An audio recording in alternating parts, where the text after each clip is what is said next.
الحمد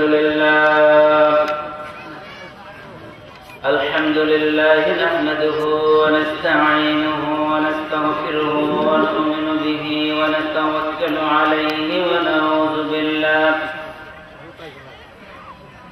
ونعوذ بالله من شرور أنفسنا ومن سيئات أعمالنا من يهده الله فلا مضل له ومن يضلله فلا هادي له ونشهد أن لا إله إلا الله وحده لا شريك له ونشهد أن محمدا عبده ورسوله الذي أرسله بالحق بشيرا ونذيرا وداعيا إلى الله بإذنه وسراجا منيرا فقد قال الله تعالى في كلامه المجيد والفرقان الحميد أعوذ بالله من الشيطان الرجيم بسم الله الرحمن الرحيم واستعينوا بالصبر والصلاة إن الله مع الصابرين صدق الله العظيم قال رسول الله صلى الله عليه وسلم إن أول ما يحاسب به العبد يوم القيامة من أمله صلاته فإن صلحت فقد أفلح وأنجح وإن فسدت فقد خاب وخسر أو كما قال عليه الصلاة والسلام لا دين لمن لا أمانة له ولا صلاة لمن لا طهور له ولا دين لمن لا صلاة له إنما موضع الصلاة من الدين كموضع الرأس من الجسد أو كما قال عليه الصلاة والسلام وقال شاعر الألام घर से सजदा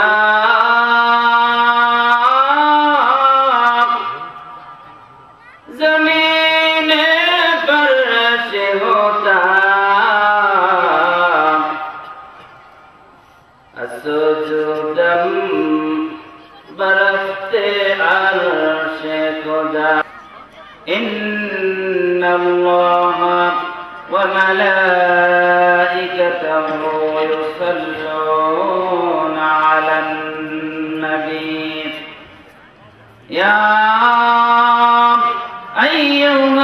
अय्युहल्लज़ीना आमनू सल्लू अलैहि वसल्लिमू तस्लीमा अल्लाहुम्मा सल्लि अला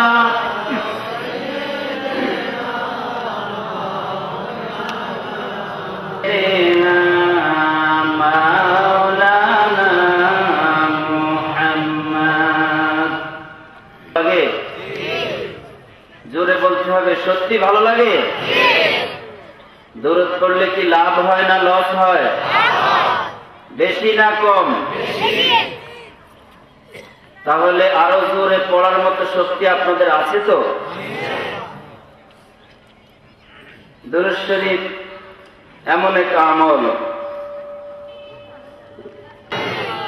তাহলে আসুন জবান ছেড়ে দিয়ে মুহাব্বতে আবেগ ভরা কণ্ঠে পড়ে আল্লাহুম্মা সাল্লি আলা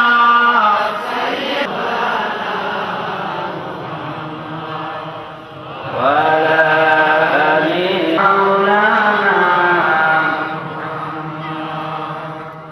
লাম ইয়াখলুকির রহমানু মিতাদান ওয়া ইলমি আন্নাহু লা ইয়াখলুকু আল্লাহুম্মা মাওলানা মুহাম্মাদ ওয়া আলা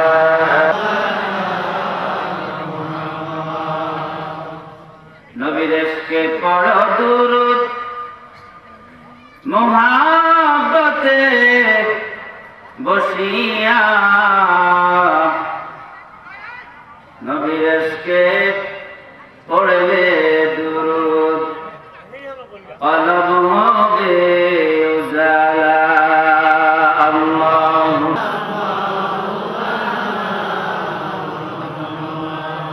ওয়া আলা আলি সাইয়্যিদিনা মাওলানা মুহাম্মদ।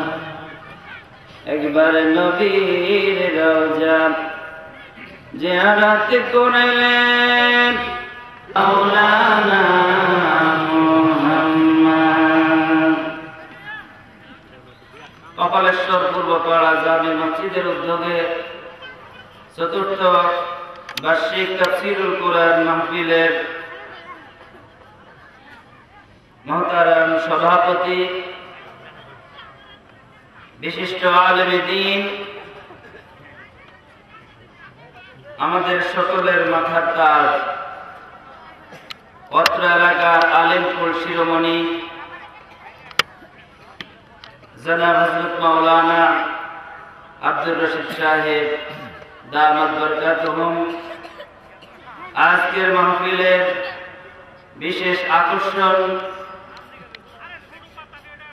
গোটা বিশ্বের মুসলমানদের অহংকার অলঙ্কার, দেশ বিদেশের আলোড়ন সৃষ্টিকারী মুসলিম মিল্লাতের গর্বিত সন্তান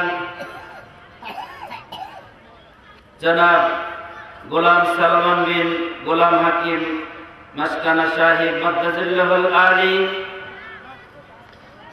আজকের মাহফিলের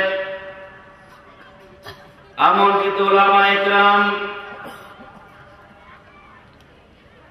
আমাদের সকলের পরিচিত জন জনাব হযরত মাওলানা মফিজউদ্দিন সাহেব খতিব বিরুজুলি কেন্দ্রীয় জামে মসজিদ, আতালাল্লাহু উমরাহু ওয়া বারাকাল্লাহু ফি হায়াতি। আজকের মাহফিলের আমন্ত্রিত উলামা জনাব হযরত মাওলানা রফিকুল ইসলাম সাহেব মাদ্দাজিল্লাহুল আলী, আজকের মাহফিলের সম্মানিত পরিচালক আমার শ্রদ্ধেয় বড় ভাই জনাব হযরত মাওলানা ইখলাসউদ্দিন সাহেব মাদ্দাজিল্লাহুল আলী, আর আজকের মাহফিলে যিনি মাগরিবের পরে ওয়াজ করেছিলেন আমাদের সকলের পরিচিত জনাব হযরত মাওলানা ফজলুর রহমান সাহেব মাদ্দাজিল্লাহুল আলী, জনাব হযরত মাওলানা আব্দুল মান্নান সাহেব আতালাল্লাহু উমরাহু ওয়া বারাকাল্লাহু ফি হায়াতি। মঞ্চে উপস্থিত হযরত উলামায়ে কেরাম, সম্মানিত সুধী মণ্ডলী, বেহেশতের বাগানে আগত দিনদার ইমানদার মুত্তাকি ভাইরা, পর্দার আড়ালে আমার মা ও বোনেরা,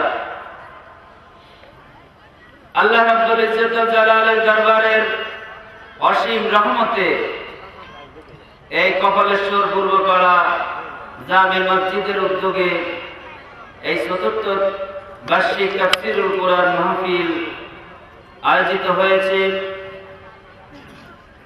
গত বছরের চেয়ে আরো বড় আকারে মহাসমারোহে এই মুহূর্তে আমরা বেহেশতের বাগানে উপস্থিত হয়ে বিশ্বনবী সরওয়ারে কায়নাত ফখরে মওজুদাত সাইয়্যিদুল মুরসালিন ইমামুল মুরসালিন শফিউল মুযনিবিন রাহমাতুল লিল আলামিনের উপরে দুরূদ শরীফ পড়তে পেরেছি। সর্বোপরি এত চমৎকার জান্নাতের বাগান, কোরআনের মার্কাজ এখানে সাজিয়েছেন, এজন্য আপনারা খুশি না বেজা? কম খুশি না বেশি খুশি? তাহলে আসুন, যে মহান রব, যে মহান মালিক আমাদেরকে এই মুহূর্তে পৃথিবীর কোন গুনাহের কাজে লিপ্ত না রেখে, টিভির সামনে বসিয়ে রেখে, গানের অনুষ্ঠানে মত্ত না রেখে, দোকানে পাটে কোন আড্ডায়, জুয়ার আড্ডায়, কাছের আড্ডায়, ফাহিশা কাজে লিপ্ত না রেখে বেহেশতের বাগানে বেহেশতি মানুষ হিসেবে কবুল করেছেন। এজন্য আকাশ বাতাস মুখরিত করে চমৎকার আওয়াজে সবাই বলে আলহামদুলিল্লাহ। আলহামদুলিল্লাহর আওয়াজ আর একটু জোরে দিলে কি পুলিশে ধরবো? ভয় আছে কোন? এই মুহূর্তে আমরা যারা বেহেশতের বাগানে আছি আর যারা বাহিরে আছে, এদের মধ্যে পার্থক্য আছে না নাই? কম না বেশি? আমরা দাওয়াত দিয়ে আহ্বান করি, যারা এখন এদিক সেদিক ঘোরাফেরা করছেন, আল্লাহ যেন সবাইকে বেহেশতের বাগানে এসে কানায় কানায় ভরে দিয়ে বেহেশতের বাগানকে ফুলের বাগানের মতো সাজিয়ে তুলে ধরার জন্য অবদান রাখতে পারে। আল্লাহ যেন এই এলাকার সকল যুবক বৃদ্ধ সবাইকে বেহেশতি মানুষ হিসেবে কবুল করে। আমরা সবাই বলি আমিন। রাসূল বলেন, যেখানে দ্বীনের আলোচনা হয়, কোরআনের আলোচনা হয়, ওই ময়দানে যারা বসে, যারা আলোচনা করেন এবং যারা আলোচনা শুনেন, ওদেরকে আল্লাহর অগণিত অসংখ্য রহমতের ফেরেশতা বেষ্টন করে রাখেন। মারহাবা বলেন। এখানে যদি কোনো প্রধানমন্ত্রী আসতেন, মন্ত্রী আসতেন, প্রেসিডেন্ট সাহেব আসতেন, অনেক পুলিশ, র্যাব, বিডিআর, আরো অনেক বাহিনী থাকতো, ঠিক কিনা বলুন? তাহলে আমরা এখন কাদের পাহারার মধ্যে আছি? রাসূল বলেন, ওই ময়দানে যারা বসে থাকেন তাদেরকে আল্লাহ রহমতের চাদরে ঢেকে নেন। ওই ময়দানের উপরে কন্টিনিউ আল্লাহ রহমত নাজিল হয়। সর্বোপরি রাসূল বলেছেন, ওই ময়দানটা বেহেশতের বাগান। তাহলে এই মুহূর্তে আমরা রহমতের ফেরেশতাদের পাহারার মধ্যে, আল্লাহর রহমত কন্টিনিউ এখানে নাজিল হচ্ছে। আল্লাহ আমাদেরকে রহমতের চাদরে ঢেকে নিয়েছেন। সর্বোপরি কোরআনের মাহফিল হওয়ার কারণে আমরা এখন বেহেশতের বাগানের মধ্যে আছি। এই চার নিয়ামতের অংশীদার হয়ে আমরা খুশি না বেজা? তাহলে আসুন আর উচ্চ আওয়াজে বলি আলহামদুলিল্লাহ। আর একটু জোরে আলহামদুলিল্লাহ বললে কি আপনাদের কোনো সমস্যা হবে?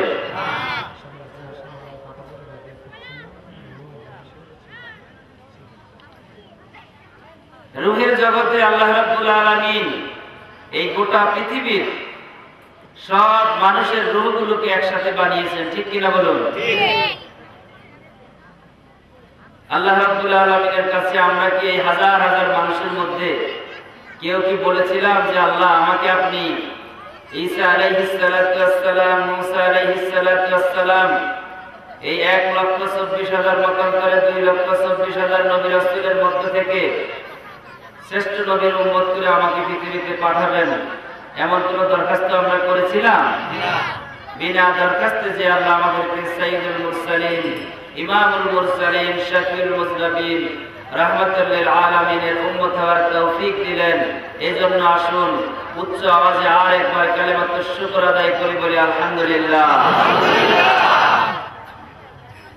বেহেশতের বাগান কানায় কানায় ভরে গেছে, আলহামদুলিল্লাহ বলুন। পেছনে যারা আছেন মেহেরবানি করে সামনে এসে বসে পড়ুন। আপনার সামনে 1 ইঞ্চি জায়গা খালি থাকলেও পেছনের বাইকে বসার জন্য আপনি মেহেরবানি করে ছেড়ে দেন। সবাই একটু সামনে গা ঘেসে ঘেসে আমরা সবাই বসি। ঠিক মৌমাছি যেভাবে একটা আরেকটার সাথে লেগে লেগে বাসালের ভাদে, ঠিক আমরা এইভাবে বসে যাব।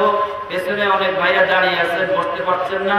আপনারা দয়া করে 1 ইঞ্চি জায়গা থাকলে ওই 1 ইঞ্চি জায়গা আপনি আপনার আরেক ভাইকে বেহেশতের বাগানে বসার জন্য ছেড়ে দেন।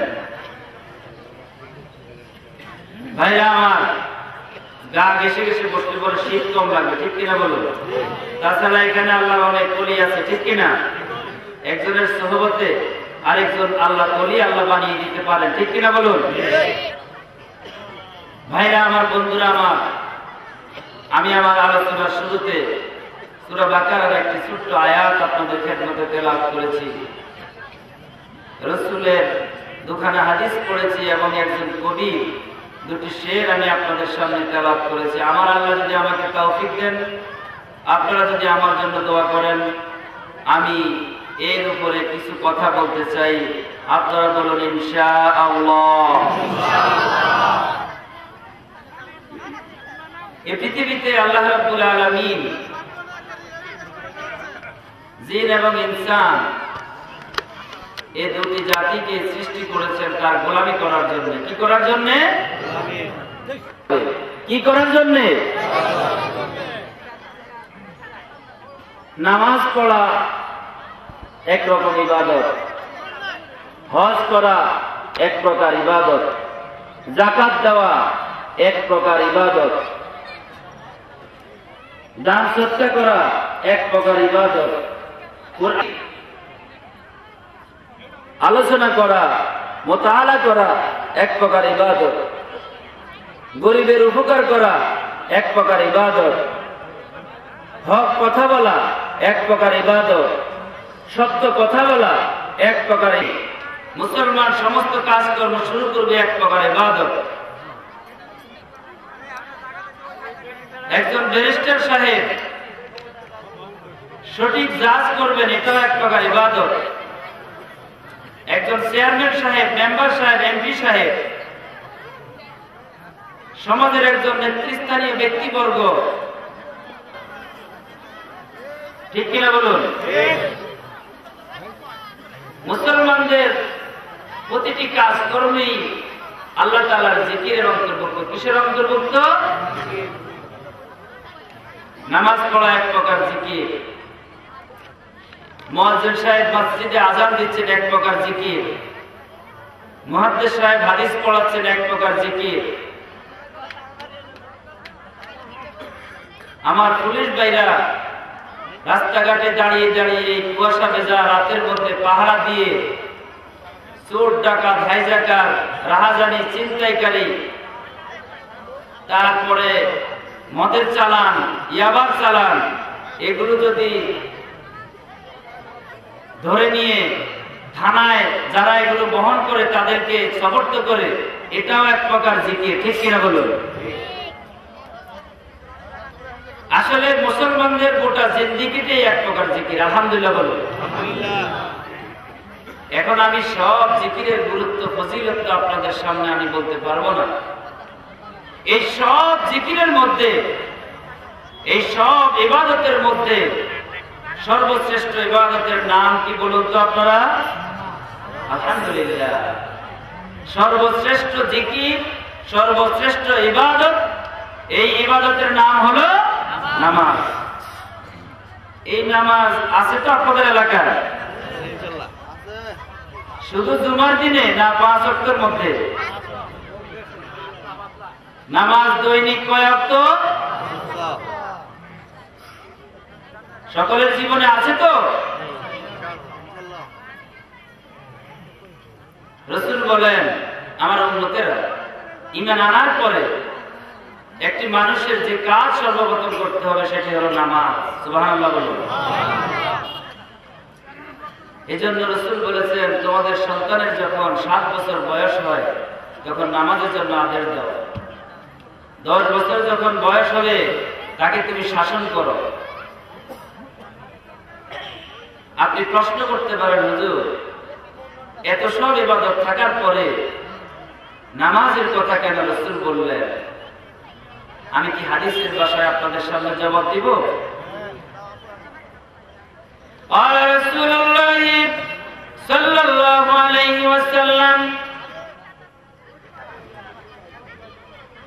লা দীনা লিমান লা আমানাতা লাহু ওয়া লা সালাতা লিমান লা তাহুরা লাহু ওয়া লা দীনা লিমান লা সালাতা লাহু ইন্নামা মাওদিউস সালাতি মিনাদ দীন কামাওদির রাসি মিনাল জাসাদ। চিৎকারে বলেন আল্লাহু আকবার। দিনের নবী বলেন, আমার উম্মতেরা শুনো, ও আমার সাহাবীরা শুনো, যার আমানতদারি নেই তার দিন নেই, যার পবিত্রতা নেই তার নামাজ নেই, আর যার নামাজ নেই তার দিন নেই।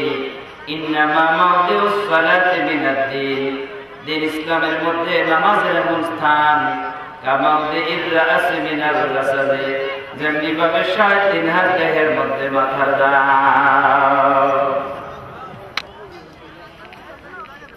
নবীজি বলেন, ও আমার উম্মতেরা শুনো, ৩.৫ হাত দেহের মধ্যে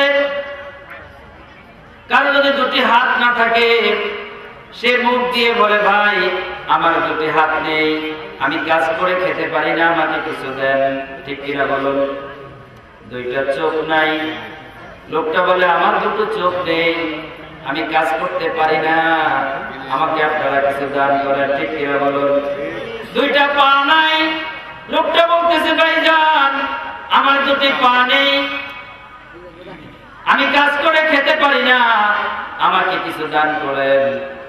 কিন্তু আপনারা আমাকে কি দেখাইতে পারবেন যে হুজুর মাথা নাই কিন্তু কথা বলতে পারে এমন কোন মানুষ পৃথিবীতে আজ পর্যন্ত আসছে কিনা?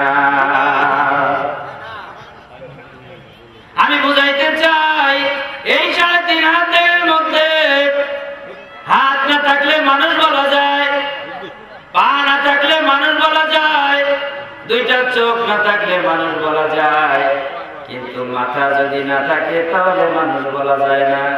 ঠিক কিনা বলুন? দিনের নবী বলে,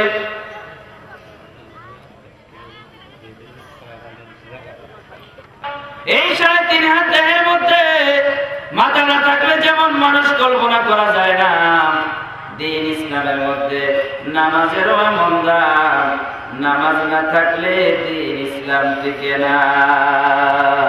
অন্য হাদিসের জন্য দিনের নবী বলেন, মান তারাকাস সালাতা মুতাআম্মিদান ফাকাদ কাফারা, ইচ্ছে করে কেউ যদি ১ ওয়াক্ত নামাজ তরক করলো তাহলে সে কুফরি করলো।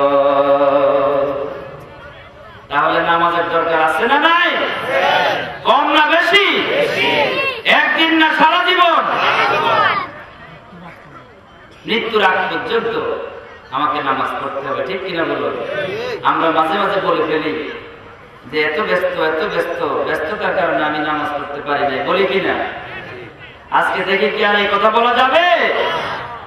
এজন্য গোটা পৃথিবী ব্যাপী মুসলমানদের আজকে এত দুর্গতি। ঠিক কিনা বলুন? যেহেতু শ্রেষ্ঠ আমল, শ্রেষ্ঠ ইবাদত, শ্রেষ্ঠ জিকির আজকে মুসলমানদের মাঝে অনুপস্থিত। বাবা নামাজ পড়লে দেখা যায় ছেলে পড়ে না, মা পড়লে মেয়ে পড়ে না, ফ্যামিলিতে যদি ৫ জন থাকে দেখা যায় ২ জন নামাজ পড়ে, বাকি ৩ জন পড়ে না। ঠিক কিনা বলেন? অফিসের ম্যানেজার সাহেব নামাজ পড়লে দেখা যায় বাকি কর্মচারীরা নামাজ পড়ে না। ঠিক কিনা বলুন? নামাজ কি শুধু মসজিদের ইমাম সাহেব, মুয়াজ্জিন সাহেব আর খাদেম সাহেব, খতিব সাহেব পড়বে, নাকি সবার পড়া লাগবে? নামাজ কি শুধু মাদ্রাসার আলেম ওলামা ছাত্রছাত্রীরা পড়বে, নাকি রিকশাওয়ালা, ঠেলাওয়ালা, মজুর, জেলে, তাঁতি, মুসলমান, তারপরে কি বলে এটাকে, মেয়ে, ছেলে, পুরুষ, নারী, মন্ত্রী, এমপি, তারপরে চেয়ারম্যান, মেম্বার, সকল নেতা নেত্রী সবাইকে পড়া লাগবে কিনা? নামাজ কি ফরজ কিনা? আপনাদের কি কষ্ট হচ্ছে? ভাইরা আমার, বন্ধুরা আমার, মাথা আছে, কথা খুব মনোযোগ দিয়ে শুনতে হবে। আমি রাসূলের হাদিসের ব্যাখ্যা করতেছি। মাথা আছে কিন্তু মাথা সুস্থ না, এটাকে আপনারা কি বলেন? একটু আগে আমি বলেছি দুইটা হাত নাই, দুইটা পা নাই, দুইটা চোখ নাই, মাথা আছে। লোকটা মুখ দিয়ে বলতেছে ভাইজান আমার কিছু দান করেন, আমার অঙ্গ নাই, আমি কাজ করে খেতে পারি না। এখন আমি বলতে চাই মাথা আছে কিন্তু মাথা সুস্থ না, এটাকে বলা হয় পাগল, ঠিক কিনা বলেন? আপনারা অনেক সময় বলেন এই লোকটা নামাজও পড়ে, চুরিও করে, এই লোকটা নামাজও পড়ে, গীবতও করে, এই লোকটা নামাজও পড়ে, পরকে ঠকায়, এই লোকটা নামাজও পড়ে, অনেক সময় ওজনে কম দেয়, এই লোকটা নামাজও পড়ে, গরিবের উপর অত্যাচার করে, এই লোকটা নামাজও পড়ে, সুযোগ পাইলে এতিমের সম্পদ আত্মসাৎ করে, আছে না নাই? ভাইয়ের আমার, বন্ধুরা আমার, একজন আরবি কবি বলতেছে ইয়াইশুল ফাতা বিন্নাসি সিহহাতা আতলুহু, যুবক সুখে শান্তিতে সমাজের মধ্যে বসবাস করে মাথার সুস্থতার কারণে, ঠিক কিনা বলেন? ওয়ায়াশিনুল ফাতা বিন্নাসি কিল্লাতা আকলুহু, আর যুবক অপমানের সহিত সমাজে বসবাস করে তার এই ত্রাস ছিঁড়ে যাওয়ার কারণে, ঠিক কিনা বলেন? মাথা ঠিক না থাকলে যেমনি ভাবে সে ঠিক মতো কথা বলতে পারে না, মানুষের সাথে কোনো কিছু ডিলিংস করতে পারে না ঠিক মতো, মাথা সুস্থ না থাকার কারণে। এই জন্য যে লোকটা পাঞ্জেগানা নামাজি না হবে, মাঝে মাঝে নামাজ পড়বে, মন চাইলে পড়বে, মন না চাইলে পড়বে না, শীতের জন্য ছেড়ে দিবে, কাজের জন্য ছেড়ে দিবে, নেতায় আসছে নেতারে খুশি করার জন্য নামাজ না পড়ে নেতা ভিজে ভিজে ঘুরতে আছে, ছেড়ে দিবে, কাজের চাপে ছাইড়া দিবে, রাষ্ট্রীয় চাপে ছাইড়া দিব, রাষ্ট্রের কাজ করবে সবে নামাজ ছাইড়া দিব। বুঝতে হইব তার ইবাদতের মধ্যে যেহেতু গন্ডগোল লাগে গেছে, প্রধান ইবাদত রাসূল ইবাদত। রাসূল মানে হচ্ছে মাথা, মানুষের মাথা না থাকলে যেমনিভাবে মানুষ কল্পনা করা যায় না, ঠিক তার মধ্যে 5 ওয়াক্ত নামাজের, এই পাঞ্জেগানা নামাজের মহব্বত যতক্ষণ পর্যন্ত তার মধ্যে পয়দা না হবে, ওই মাঝে মাঝে নামাজ পড়লে তার দ্বারা ভালো কাজ করা যেমন সম্ভব, তার দ্বারা খারাপ কাজ করা সম্ভব, ঠিক কিনা বলে? আপনি সমাজের মধ্যে তাকিয়ে দেখেন যে লোকটা 5 ওয়াক্ত নামাজ জামাতের সাথে পড়ে, আমার এই বাংলাদেশে 3.5-4 লক্ষ মসজিদের ইমাম সাহেবদের চরিত্র অধ্যয়ন করেন, এই 4 লক্ষ মসজিদের মুয়াজ্জিন সাহেবদের খোঁজ খবর আপনারা নেন, কয়জন মুয়াজ্জিন সাহেব গুনার কারণে, চুরির কারণে পর্যন্ত হাজতখানায় গেছে, ঠিক কিনা বলেন? আমার কথা যদি বিশ্বাস না হয় এই থানার পুলিশের কাছে আপনি চলে যান, গোটা থানার ক্রিমিনালের লিস্ট তাদের মধ্যে আছে, ঠিক কিনা বলেন? ওসি সাহেবের কাছে গেলে আপনি জানতে পারবেন এই গোটা থানার মধ্যে ক্রিমিনালদের একটা লিস্ট আছে, দুশ্চরিত্রদের একটা লিস্ট আছে, ঠিক কিনা বলেন? ওই লিস্টের মধ্যে আমি বিশ্বাস করি পাঞ্জেগানা 5 ওয়াক্ত নামাজ যিনি তাকবীরে উলার সাথে পড়ে, একটা মুসলমান, একটা নামাজির নাম আপনি ওই জেলখানার মধ্যে গেলে, থানার মধ্যে গেলে পাবেন না, ঠিক কিনা বলে?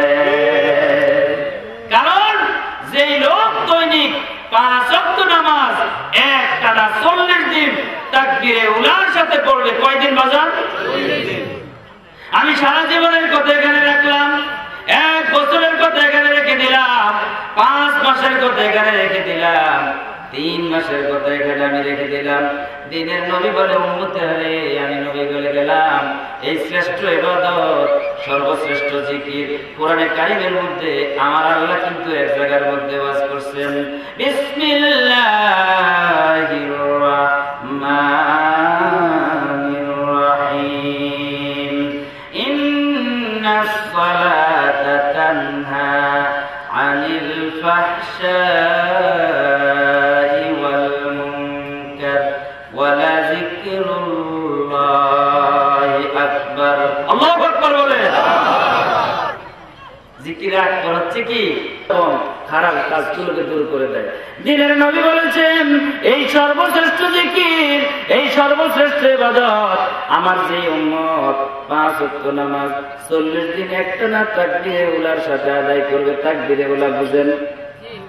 ইমাম সাহেব, মুয়াজ্জিন সাহেব আবার বলে বাম হাতের উপরে ডান হাত, এটারে বলা হয় সাথে সাথে যেটা বাঁধলেন এটাই হচ্ছে তাকবীরে উলা। মনে থাকবে? দিনের নবী বলে উম্মতেরা কেউ যদি তাকবীরে উলার সাথে 40 দিন একটানা 5 ওয়াক্ত নামাজ পড়ে, দিনের নবী বলে লাহু বারাতান, তার জন্য 2টা নিয়ামত, 2টা পুরস্কার। মারহাবা বলেন। বারাতুম মিনান নার ওয়া বারাতুম মিনান নিফাক। শুনো, আমার যে উম্মত তাকবীরে উলার সাথে একটানা 40 দিন 5 ওয়াক্ত নামাজ আদায় করবে, আমি নবী ঘোষণা দিলাম আল্লাহ তাআলা তাকে সকল মুনাফিকি থেকে হেফাজত করবে এবং তাকে জাহান্নামের আযাব থেকে মুক্ত করে দিবে। ভাইরা আমার, বন্ধুরা আমার, হাসরের ময়দান যখন কায়েম হবে, আল্লাহ রাব্বুল আলামিনের হাবিব বলতেছেন, বুখারী শরীফের মধ্যে হাদিস কান আসছে যে আউয়ালা মা ইউহাসাবু বিহিল আবদু ইয়াওমাল কিয়ামাতি মিন আমালিহি সালাতু ফাইন সালাহাত ফাকাদ আফলাহ ওয়া আনজাহ ওয়া ইন ফাসাদাত ফাকাদ খাবা। নবীজি সাল্লাল্লাহু আলাইহি ওয়াসাল্লাম বলেন, নিশ্চয়ই হাসরের ময়দানে সর্বপ্রথম আল্লাহ রাব্বুল আলামিন কিসের হিসাব? চিৎকার মেরে বলেন, কিসের হিসাব নেবেন? ফাইন সালাহাত ফাকাদ আফলাহ ওয়া আনজাহ। দিনের নবী বলে, উম্মতেরা শুনো, আমার যে উম্মত 5 ওয়াক্ত নামাজের হিসাব দিতে পারবে, ওয়া ইন ফাসাদাত, দিনের নবী বলে আর যে এই নামাজের হিসাব দিতে পারবে না, ফাকাদ খাবা ওয়া খাসিরা, সে ধ্বংসপ্রাপ্ত হবে, সে অপমানিত হবে, সে লাঞ্ছিত হবে। চিৎকার মেরে বলেন নাউযুবিল্লাহ।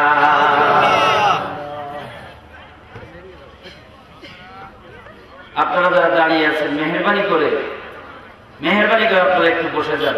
আপনারা আবার একটু নাড়াচাড়া দেন তো, হরকতে বরকত, একটু 1 ইঞ্চি আধা ইঞ্চি জায়গা জোরে বাবা, হয় না একসাথে ও যুবক, আল্লাহ আল্লাহ আল্লাহ আল্লাহ আল্লাহ আল্লাহ আল্লাহ আল্লাহ আল্লাহ আল্লাহ আল্লাহ আল্লাহ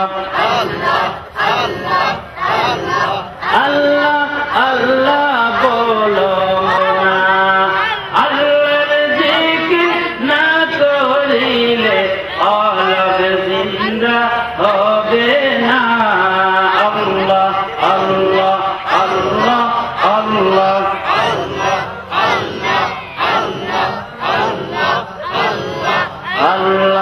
আল্লাহ আল্লাহ আল্লাহ আল্লাহ আল্লাহ আল্লাহ আল্লাহ আল্লাহ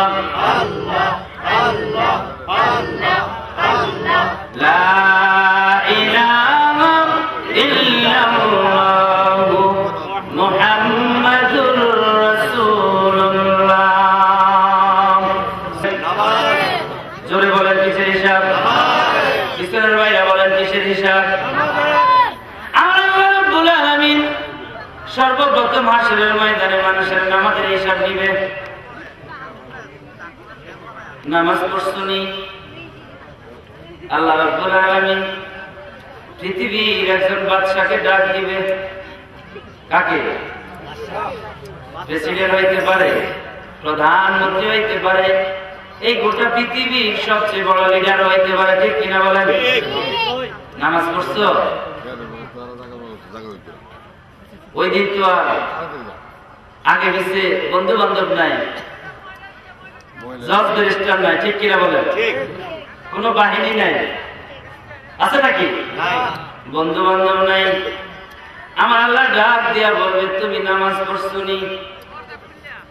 আল্লাহ, আমি প্রেসিডেন্ট ছিলাম, আমি জনগণের সেবা করতে গিয়ে নামাজ ঠিক মতো পড়তে পারি নাই। নাউযুবিল্লাহ। কে বলবে এই কথা? একজন প্রেসিডেন্ট।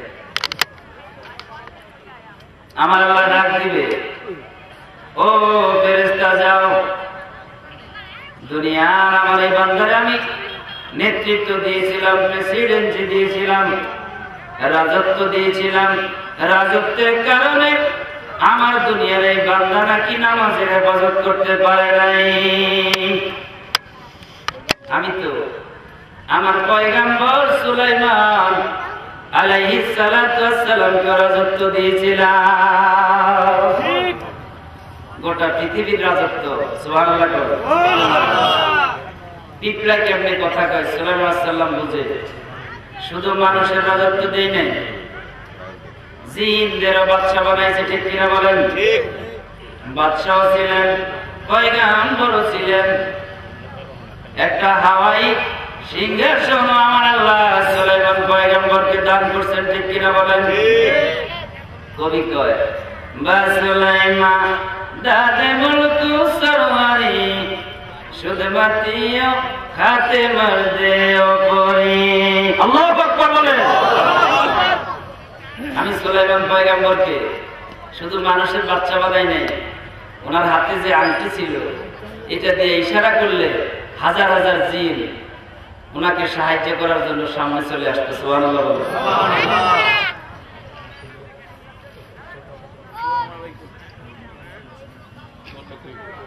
আমার মায়েরা, আমার বোনেরা, আপনাদের প্যান্ডেলও ভরে গেছে, আলহামদুলিল্লাহ কর। আপনারা সবাই একটু চেপে চেপে বসার জন্য আমি সবিনয় অনুরোধ করছি। আপনারা তো আমাকে সবাই চিনেন, ঠিক কিনা বলেন? এই নিয়ে আমি 3 বছর এখানে আসছি, এটা আমার মাহফিল, ঠিক কিনা বলুন? আপনাদের সাথে এখন একটা সম্পর্ক হয়ে গেছে কিনা?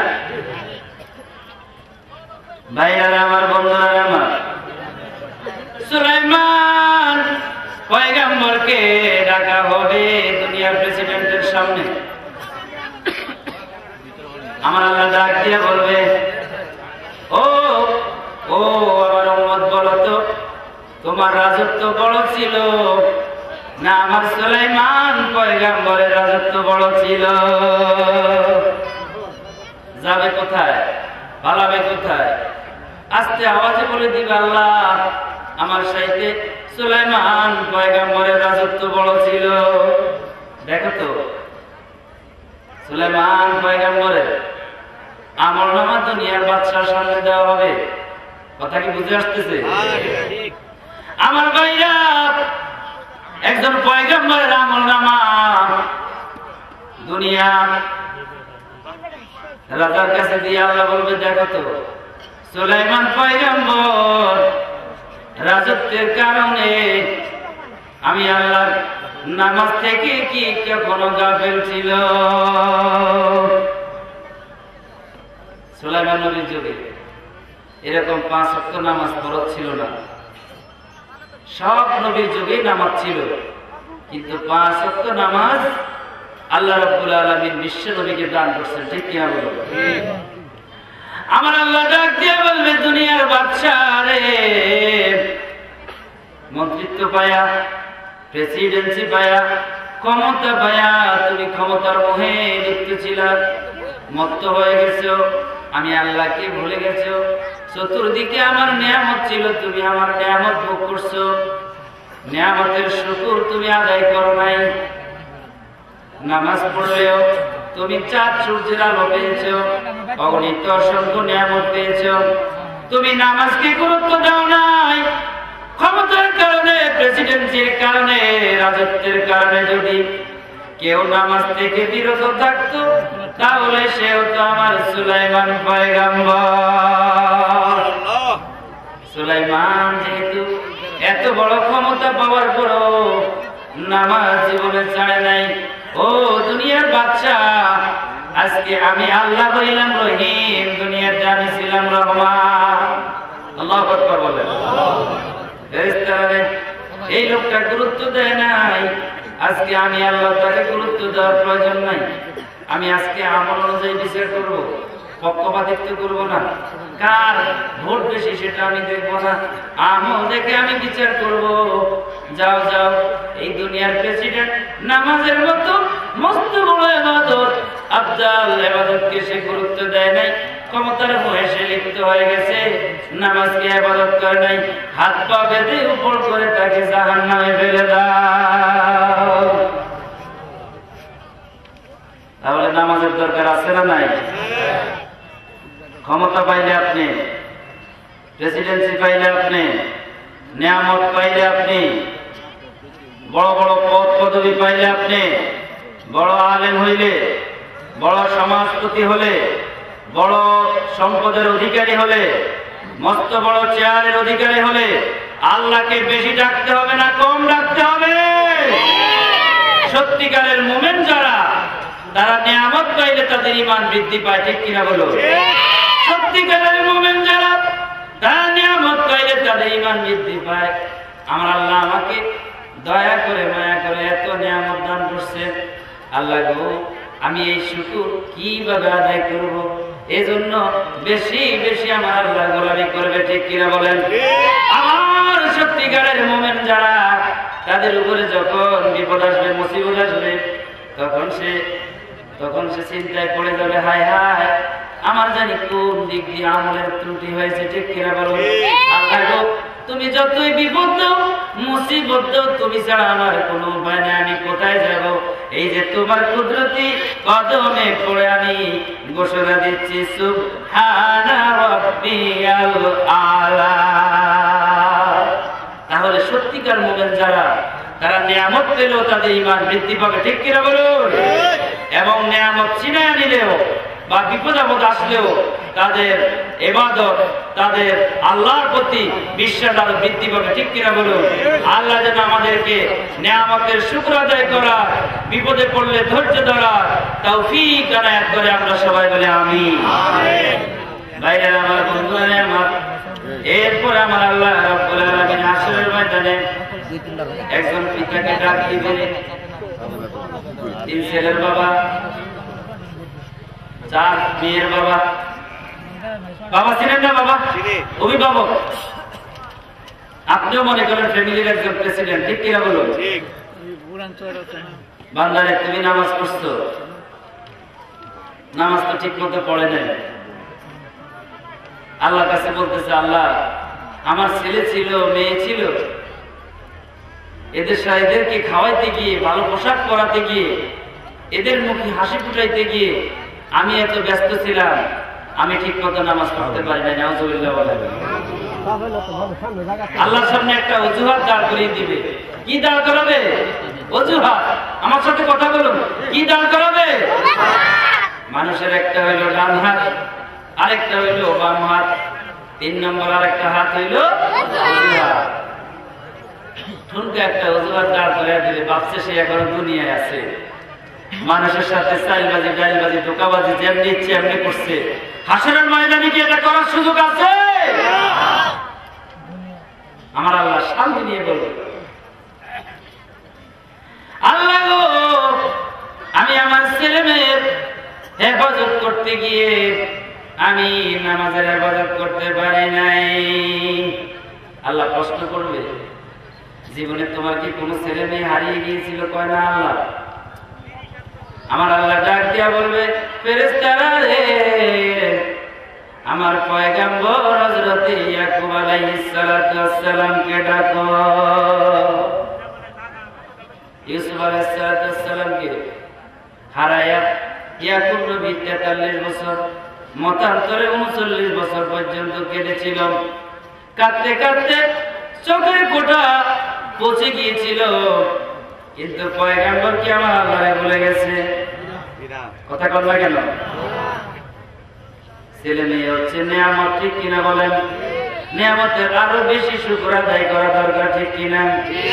যার ছেলেও নাই মেয়েও নাই, বিবাহ করেছে, সে জানে ছেলে মেয়ের কি মায়া, ঠিক কিনা? কিন্তু সে আল্লাহর সামনে ময়দানে মহাশরে আল্লাহর আদালতে দাঁড়ায় বলতেছে, আল্লাহ গো ছেলে মেয়ের কারণে আমি নামাজ পড়তে পারি নাই। আমার আল্লাহ ডাক দিয়া বলবে, ইয়াকুব পয়গম্বরকে ডাকো।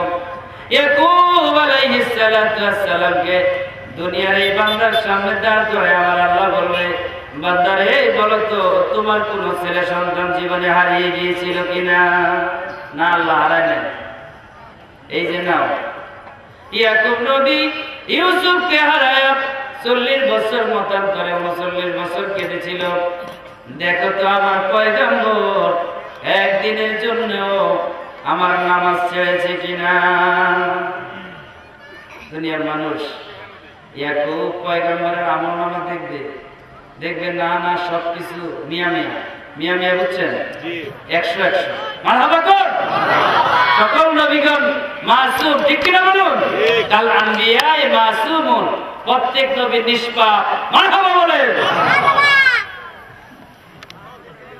ভাইয়েরা আমার, বন্ধুরা আমার, দুনিয়ার বান্দা মাথা নিচু করে দিবে, মুখটাকে মলিন করে ফেলবে।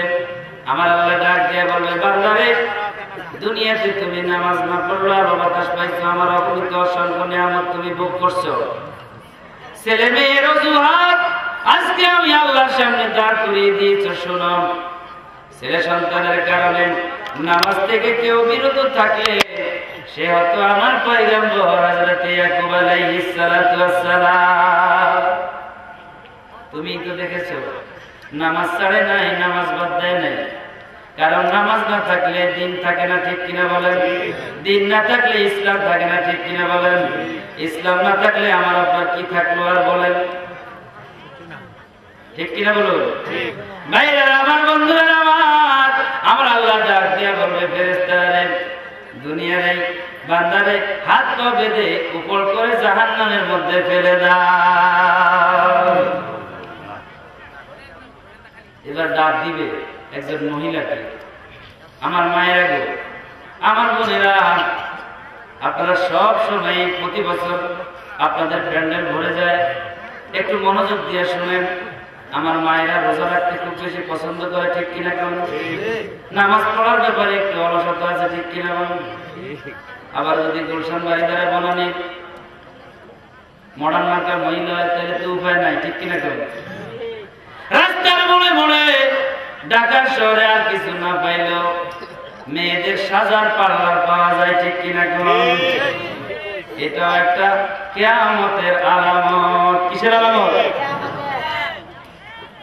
মাগো, ও মা, তুমি সাজবা, আমার কোনো আপত্তি নাই। বাসার মধ্যে সাজুগুজু করে তুমি তোমার স্বামীরে দেখাইবা। তোমার স্বামী তোমার এই সুন্দর সাজুগুজু দেখা যতবার তোমার দিকে তাকাইব, তুমি তোমার স্বামীর দিকে তাকাইবা। প্রত্যেকবার তাকানোতে তোমার আমলনামা থেকে, তোমার স্বামীর আমলনামা থেকে সগীরা গুনাহগুলো মাফ হবে।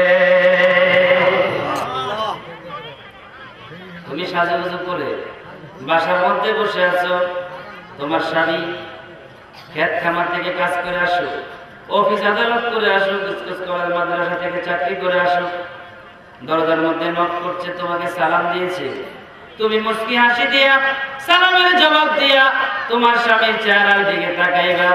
তোমার স্বামী তোমার চেহারার দিকে তাকাইবে। একজন আরেকজনকে দিয়া আনন্দে মোহাব্বতে যখন মুস্কি হাসি দিবে, দিনের নবী বলে সাথে সাথে স্বামী স্ত্রীর জন্য জান্নাতের মধ্যে একটি মোহাব্বতের ঘর আল্লাহ বানায়া দেয়।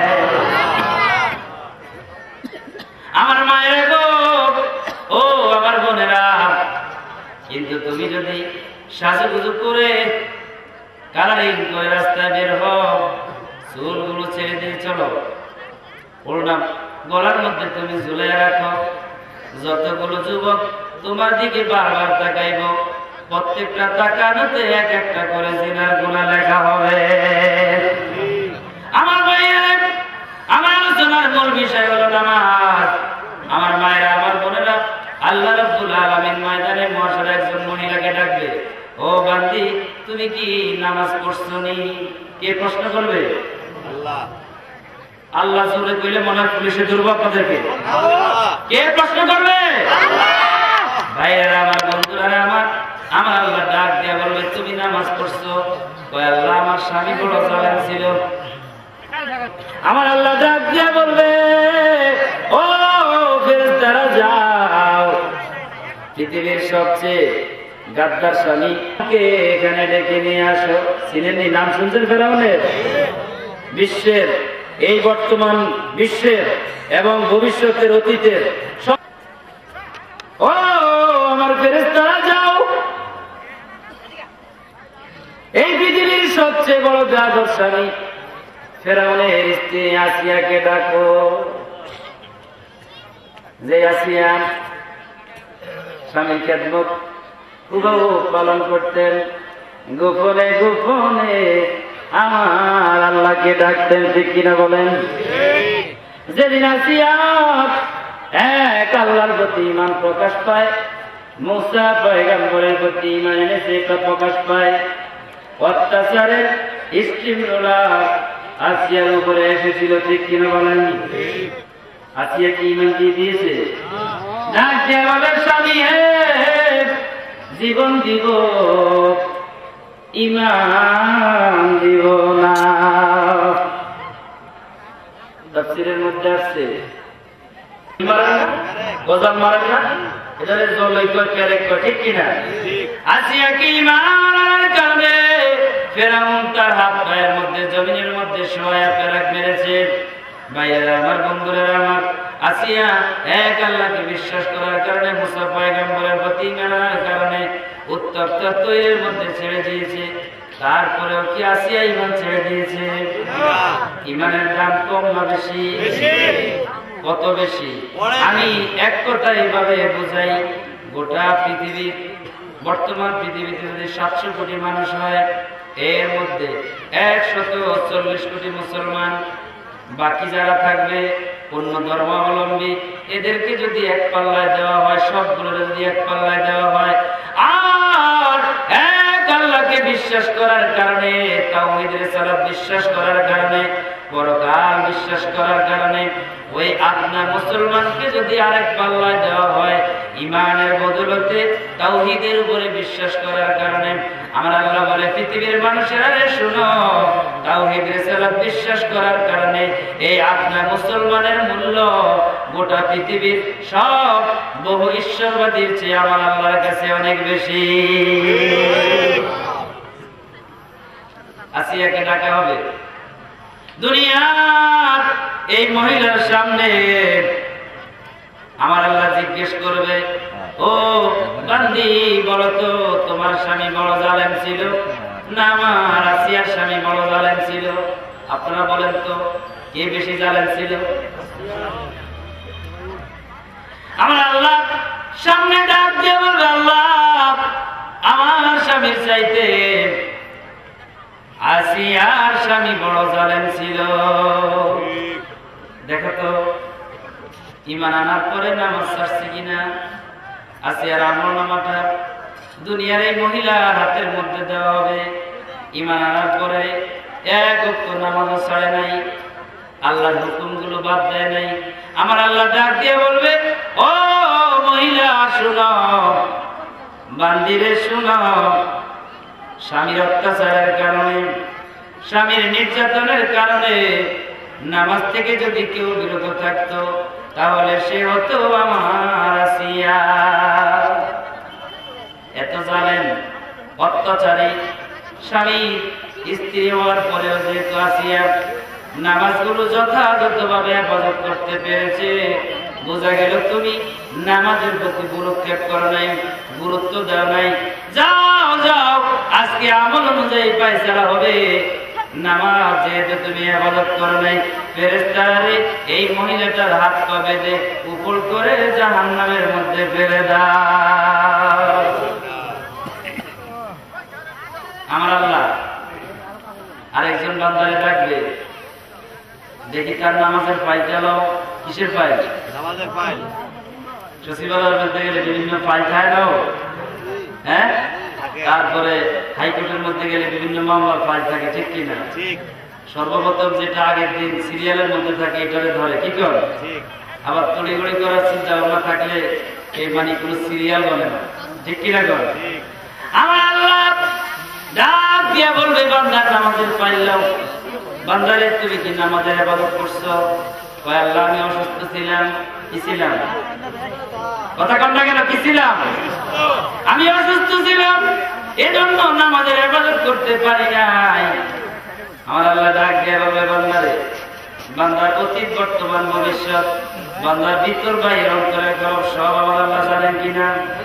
আমার আল্লাহ কোরআনে কারিমের মধ্যে বলেন বিসমিল্লাহির রাহমানির রাহিম ইন্নাল্লাহা আলিমুম বিযাতিস সুদূর। আল্লাহু আকবার বলেন।